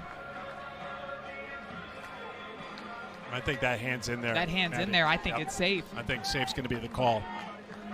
The only question would be, was the hand above the corner of the plate, but I think she had contact. Here's the call. After review, the call on the field is upheld, safe. Big moment in this game. It looked like the third out of the inning, but an error for Alabama results in a run for Tennessee to make it a 2-1 game. And Tennessee never giving up on the play. Riley West not breaking stride as she rounded third base. You never know what's going to happen when the ball is put in play, and a fantastic dive into home. Again, I think that's the slide, the dive that makes all of the difference on that play. If you go in feet first, it's an easier tag for the catchers. Diving in head first, you're able to avoid it just a little bit. Your body swings out the opposite direction and able to dive in safely.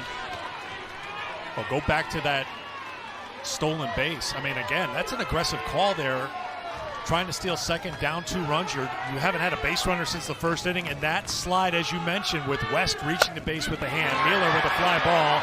This is carrying. This is still going. It's at the wall. It is gone! Laura Mueller, 2-run home run. Just like that, Tennessee is in front in the 5th.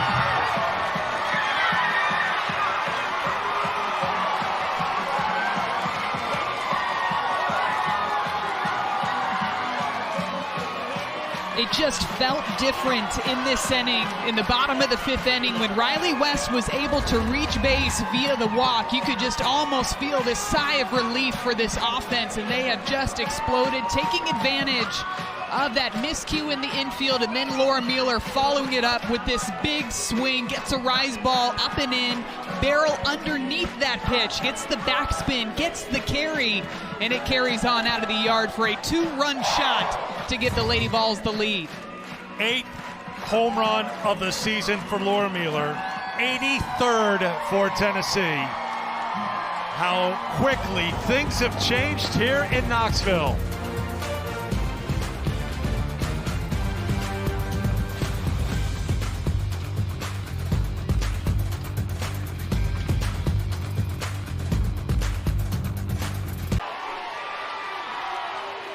Kiki Malloy stands in, trying to bunt her way on. It's a hard bunt back to the pitcher. Malloy's got elite speed, but good play by Alabama to get Kiki at first. I think they're going to challenge it. Kate Malveaux, the first base coach, telling Karen Weekley to challenge the call. Malloy is standing at first at the moment. Tennessee is challenging the previous play at first base. The call on the field is out. Watching that in real time, Eric, I thought she might have been safe, but let's take another look in the video review. She's out. I mean, great find of the bag with a lot of things happening. That's Hevelin covering the bag, right? Looks like the ball was in her glove when she stepped on the middle of the base. Yeah, had to run over in a hurry, too, because Kiki Malloy moves really quickly down that base path. Tried to lay down that sneaky bunt. And it just looks like she barely gets that foot in there in time.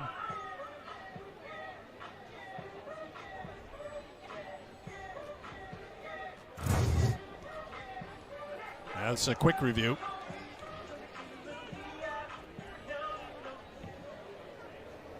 After review, the call on the field is upheld. We have an out. So each team left with one challenge here as we head to the sixth inning, but now we head to the sixth inning with Tennessee in front. One thing Alabama talked about was not giving Tennessee extra outs. Alabama should have been out of the inning. Instead, Tennessee scored, and that opened the door for Laura Mailer going deep with a two-run home run. And Tennessee is on top, 3-2 heading to the sixth.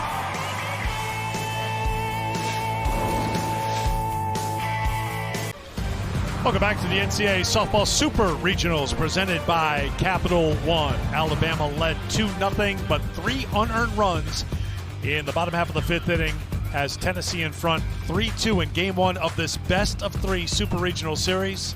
The winner heading on to Oklahoma City in the Women's College World Series. Carlin Pickens now working with the lead, and Giles fouls it off for strike one. We knew runs were going to be at a premium in the Super Regional just with the pitching matchup between these two teams. So it was going to come down to the timely hitting, of course, for the offenses, but for the defenses to play clean behind their pitchers. Seen some mistakes that have led to some runs on both sides of the field today. 4 of the 5 runs in this game unearned so far, and we talked to Patrick Murphy about it. He said you cannot give extra outs to Tennessee. You cannot give them free passes. That hurt them in that inning because the walk to West, the first one issued by Beaver, she scored.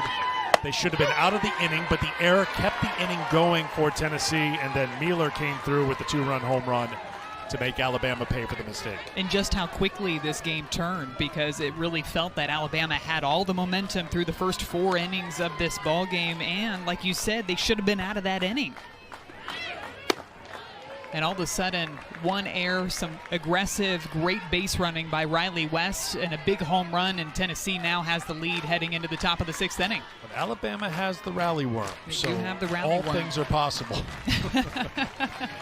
You can see, though, if you fall behind Tennessee with their pitching between Pickens and Peyton Gottschall, 28-0 when leading after 5 innings this season.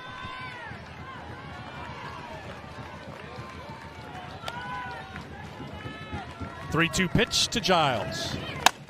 Solidly hit to center field. Malloy short hops it. It's a leadoff single for Marley Giles. She's aboard for the 2nd time today. Really nice piece of hitting. Just smoked that line drive out to center field. It looked like Kiki Malloy for a second thought about trying to dive to maybe rob Marley Giles of a base hit, but because it was hit so hard, it just dove straight down into the grass. A sliding stop on the short hop out in center field. Solid single to start off the inning for Bama.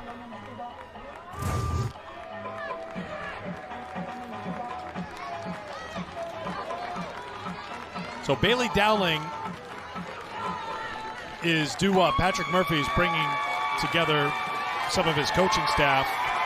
Talk a little strategy here, perhaps, to see what they want to do with Dowling. They already have brought out Kendall Clark to the on-deck circle, but it looks like It's a reset for Alabama with who they'll face in the circle, because that's Peyton Gottschall's music we hear here in Knoxville. She'll be in the circle next.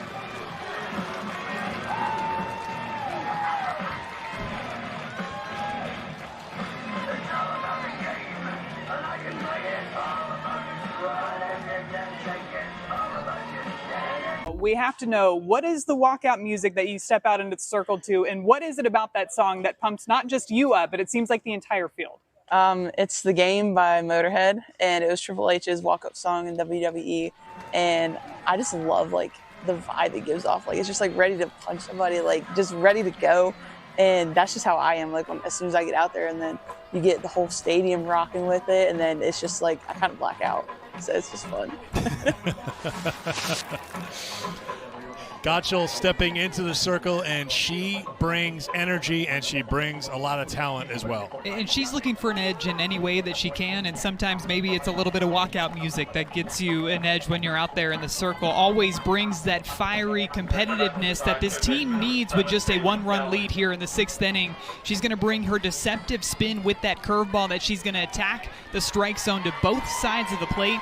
She's added an off-speed to her arsenal this year. She actually has 2 different types of off-speeds, a changeup and an off-speed curve that she'll bring in there.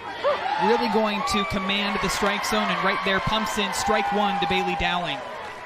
And you'll see her after every pitch, she'll make eye contact, point to her infielders. She'll sometimes get closer to second base in the circle after a pitch. Dowling carries one deep to left. This is off the wall. Played by West. Sliding into third. In time. Giles thrown out. The defense there for Tennessee. One away. You can see just how fired up Peyton Gottschall is with the play by her left fielder, Riley West. This one hit hard off of the bat of Bailey Dowling, off the wall. A really good relay in, wasting absolutely no time in the strike throw to McKenna Gibson on the fly from deep left field. A great tag applied by Boo Gibson as well, right in the front of the base. You can just see the passion coming from everybody on the field, knowing just how important it was to get that out at third base. Remember, West had the error at the start of the game when she misplayed the single by Kristen White. White reached third, and she would score on a wild pitch. Riley West gets a shot at redemption and makes the most of it with the assist from left field. Textbook relay in from left field, reading it off of the wall and left. It's going to bounce pretty hard because it was hit so solidly off of the bat of Bailey Dowling. Turns, doesn't take a ton of steps, just fires and throws a strike on the money right to McKenna Gibson. Good tag, making sure she gets it down in front of the base. Cannot be executed any better than what we just saw from that relay out from left. So we saw Kendall Clark in the on-deck circle, but instead it's Lauren Essman who's the pinch hitter here for Hevelin with one down.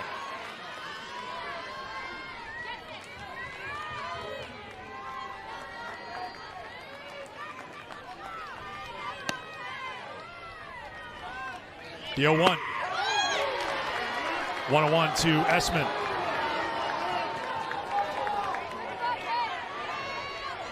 Dowling at second after the double.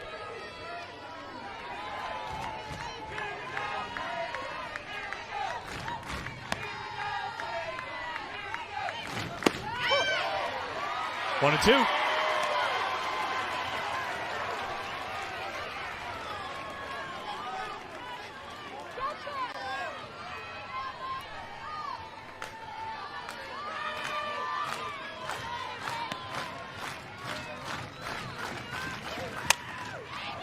Base hit up the middle. Runner being waved around, now stopped. Late breaks thrown on by Bailey Dowling, and she dives back into third base. It's a single, pinch hit single for Essman. Runners on the corners for Bama with one down. Bailey Dowling stopped so suddenly rounding third base that she literally fell to the ground. This is a great piece of hitting by Essman, smoking this one straight back up the middle.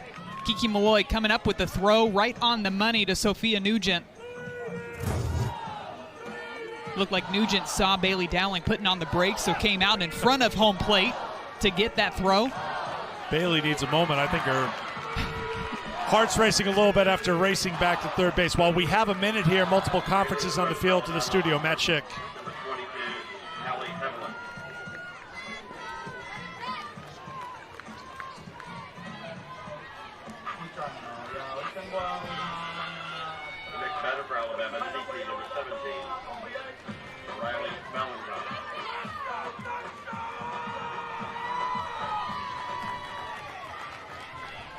Thank you, Matt. This one a long way from being over here in Knoxville. Tying run at third. Riley Valentine takes ball one. Giles started it with a single against Pickens. Pickens was replaced by Dowling, who had a hard hit double off the wall. Giles was thrown out at third, but then Essman with the pinch hit single against Gottschall. 1-1. After the pinch hit by Essman, she's replaced by Hevelin, who's back into the game, running at first base.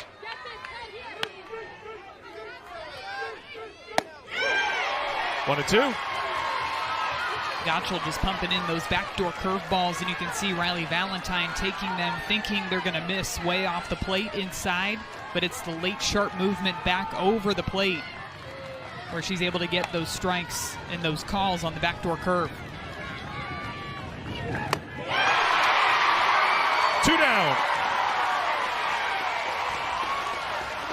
And this is what staying in and around the zone does. You get the batter thinking you're going to come straight back to that backdoor curveball. Well, she changes the eye level again, and she goes with the rise ball. It's a big swing and miss for the second out of the inning.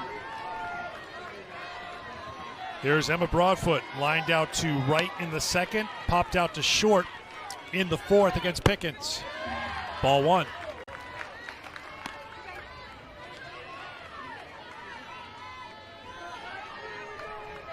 Big moment here for the senior.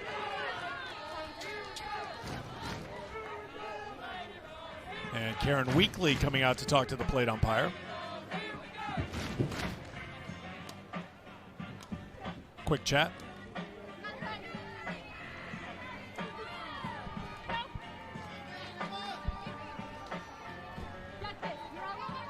Alabama scored 1 in the first, 1 in the second. Carried that 2-0 lead into the fifth, where Tennessee scored 3 unearned runs to take a 3-2 lead. Bama trying to come right back. 1-1.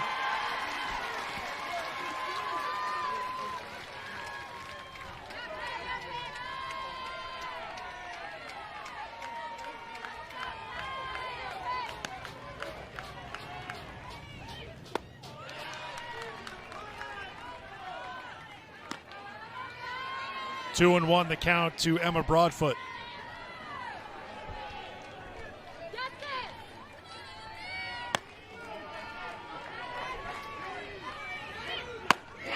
Two and 2.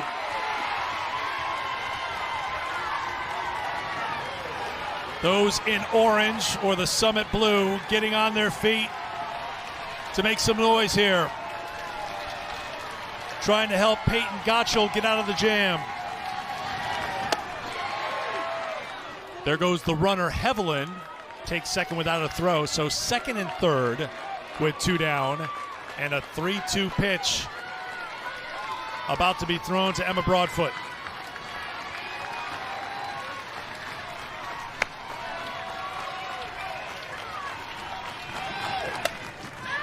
Out of play.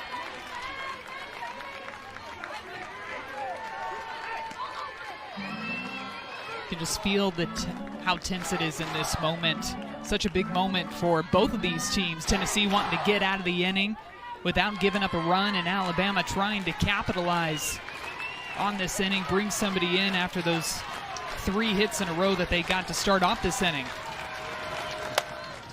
Broadfoot, fly ball, foul ground. Room there for Riley West. And Tennessee gets out of trouble in the 6th.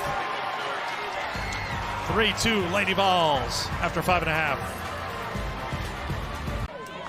Jocelyn Brisky ready to work to Taylor Panel here in the bottom half of the 6th inning. 3 runs in the 5th, putting Tennessee on top.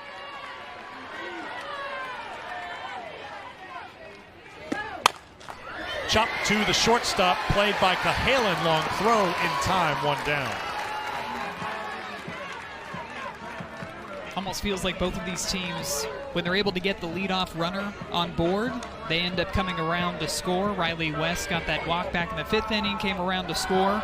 Alabama, the first 2 innings of this ball game. Kristen White with the base hit. Marley Giles got hit by that pitch. Big out to be able to get the first runner of the, or batter of the inning out, excuse me. Well, when West walked in the last inning, Maddie, that was the first time the leadoff batter had reached base for Tennessee in this game, and the only time as Panel grounds out to lead off the 6th. 0-2 the count to Gibson, who had a solid single in the 1st, grounded out to short in the 4th.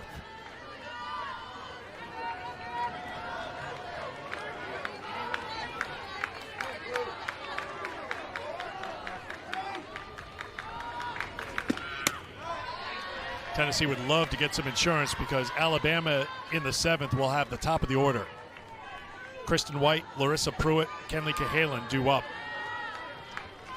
Alabama has stranded 7 runners, Maddie, 6 in scoring position, soft liner foul. So they've had their opportunities. Patrick Murphy talked about it with us in game that he wished they had chased home another run or 2 in the early innings when they had threats going against Pickens, who did not have her best stuff today. You just can't help but get the feeling that that out that Marley Giles made diving into third base, the great relay by Riley West, was huge. Gibson caught looking, 2 down. It just felt like in that play, Alabama had an opportunity to score more runs in that top of the 6th inning, and they just weren't able to do that because of that first out being made over at third base. One of the rules of softball, right? You never want to make the first out of an inning over at third base. And with Marley Giles running around second, she had that play in her sight line the entire time and still decided to try to take that extra base, and it ends up being costly. Pooney 0 for 2. Back up the middle, she's 1 for 3. 2-out single for Zeta Pooney, her 4th hit of the NCAA tournament. Give credit to Tennessee. We talked about it with Karen Weekley in game. I brought up that they looked tight because they made a couple of errors. There were some wild pitches. They didn't look sharp, and she just thought they had too much adrenaline. Well, when given the chance to make a play, you see the pinch runner coming on Katie Taylor. Riley West made a play. Give her credit for making that play, that throw. Gibson with the tag at third to get the out. And you want to have that aggressive mindset, and you don't want to reel back on that aggressiveness. You still want that, but just channeling it into making the right decisions on the field, and that was absolutely the perfect way to execute that relay in from left field. Had those great dives around the bases, too, on the stolen base, and even her scoring at home, diving in head first. Those little things make all the difference when it comes down to these Super Regional postseason games.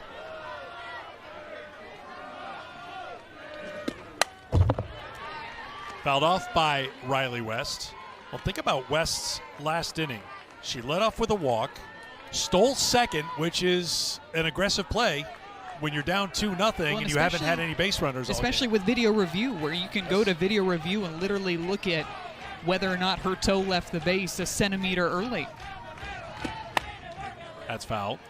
Then she came around on the ground ball to second. That was a fielding error, and the play went to Pittsburgh for video review. The call on the field was safe. That call was upheld by video review, but it was an inch or so away from going the other way. So West in the middle of it all again here for Tennessee. Lifted out to left field. Coming on quickly is Jenna Johnson to retire the side. We head to the 7th inning here in Knoxville with Tennessee up a run. 3-2, Tennessee over Alabama. We head to the 7th inning, but first let's take a look at our Capital One rewarding performance. It was that 5th inning for Tennessee. And it all got started by the leadoff walk by Riley West. She steals second, and then the aggressive base running coming around on that air at second base, able to dive in safely for the first run, and then capped off by Laura Mueller in the 9th spot, her 8th home run of the season. And it was a big one, a 2-run shot that gave the Lady Vols the lead, and that's where we stand. The Lady Vols with a one-run lead heading into the top of the 7th inning. Top of the order for Alabama. White, Pruitt, Cahalan due up. Peyton Gottschall throws ball 1. Remember in Tuscaloosa when Alabama beat Tennessee 1-0 in the previous meeting between these two teams? It was Kristen White who had the game's lone RBI, giving Bama that win. 1-1. And game 3, it was Peyton Gottschall that got the start for the Lady Vols. Kenley Cahalan, who was batting in the leadoff spot at the time, ended up with a triple down that right field line. Tennessee made the pitching change, brought in Carlin Pickens, and then it was that infield base hit that gave them the lead. The bunt is foul, and the count is now 1-2 to White, who singled and scored in the first, reached on an infield single in the third, and grounded out in the fifth. Now 7 for 13 with 5 runs scored in the NCAA tournament. Playing her 10th game in the leadoff spot. Alabama winning 7 of the previous 9.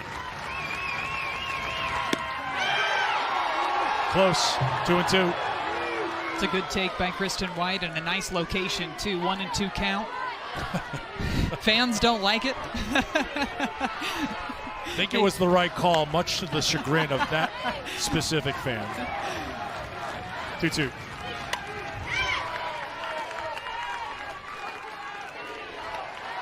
Madison talked about at the top of the telecast how moving Kristen White and Larissa Pruitt to the top of the lineup, Cahalan back in the 3 spot, bringing some pressure, some speed, and some aggressiveness to the top of the order for Alabama. Helped them win the Tuscaloosa Regional. Can it lead them to a comeback win here in the Super? I think that's just ball 3. 3-2.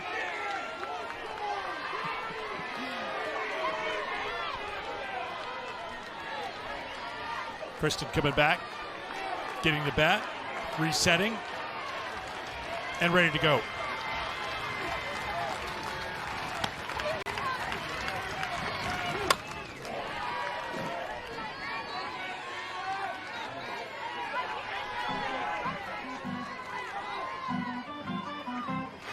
Six hits for Alabama, but 7 left on base. Alabama's out-hit Tennessee in this ball game. They have those 6 hits. As you mentioned, Tennessee just has the 3, but it's Tennessee with that 1-run lead. Slapped out to center field, playing very shallow is Kiki Malloy. They had White defended well. Malloy's got it for out number 1. Kristen White squares it up. It just happens to go straight to Kiki Malloy in center field. She knows it too, just missed that one. Happened to go right to Malloy. Not much you can do when you square it up, and it happens to go right to the defender.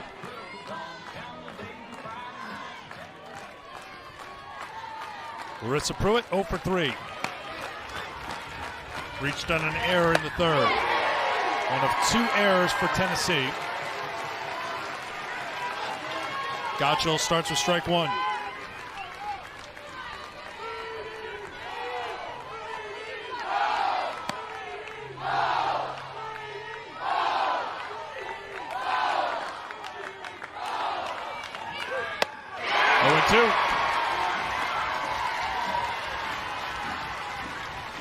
Gottschall pitched 5 innings in the regional rounds.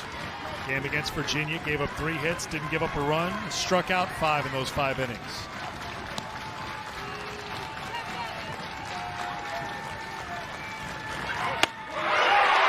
Two down.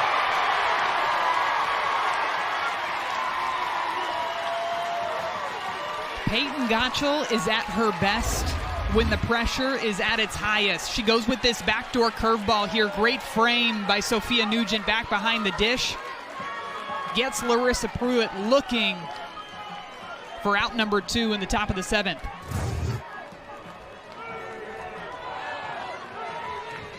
It's up to Kenley Cahalan, the sophomore, who's 0 for 3. Kenley Cahalan. First time facing Gottschall, who came on in the 6th inning for Carlin Pickens.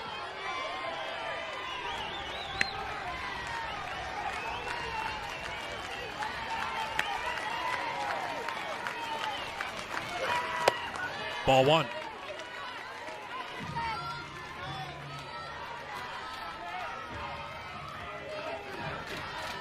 Alabama's had at least one runner on base in the first 6 innings today. They've had their opportunities to add to their run total. Fly ball to left field. Riley West calls for it, and Tennessee comes from behind to win game 1 of the Knoxville Super Regional. 3-2 the final. They found a way to win the ball game. It wasn't the cleanest, it wasn't the sharpest for them to start off this ball game, but they found a way to win. What a gutsy performance by the Lady Volunteers to fight from behind and come away with the win. Alabama scored 1 in the first and 1 in the second, but Tennessee waited until the 5th inning to get on the board. They did it with defense. The throw by Riley West, a standout play after some sloppy play early. They stuck with it. Laura Mueller with the 2-run home run. The difference with 2 down in the 5th to give Tennessee the 3-2 win. Game 2 tomorrow, 3 o'clock Eastern time. Let's get you to Texas and Texas A&M.